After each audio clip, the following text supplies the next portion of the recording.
为着要来强化着社会防卫的韧性，赖政府的目标是要充实40万的民力，结果互在野党质疑是要培养着40万的民兵。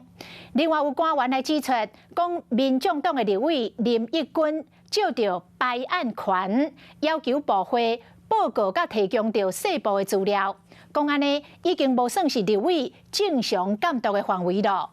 林义君是出面来反驳，讲人民有第一的权利，而且遐个资料嘛无算是机密。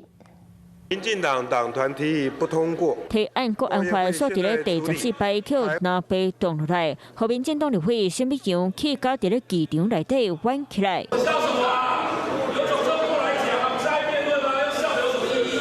那林亚关注国安，同一个时间对咧提案的国民党立委徐卡心提案修改民防法，汰掉部分条文出现军事勤务等等思虑，可要互民防团伫咧无经过民众意愿、无条件变做军团的可能性。洪志奇敢是要瓦解民防，都含家己人嘛歹听。现在国民党党团表示没有异议，本案退回程序委员会。只有针对军事勤务支援的部分呢，然后我们把它改成是民间救护为主，40万是民力，不是民兵。学生目前的勤务，即使他加入了民防团体，他也没有要上战场，所以呢，这就是一种包藏祸心的讲法。立委话讲较简单，嘛因为在野立委最近直直向相关部会讨基本的资讯，甚至有官员讲，民众党立委林义君就由调回白案权要求部会报告。透过有系统的方式，借这个机会讨不出自主关键产业、基础设施等等真侪资讯，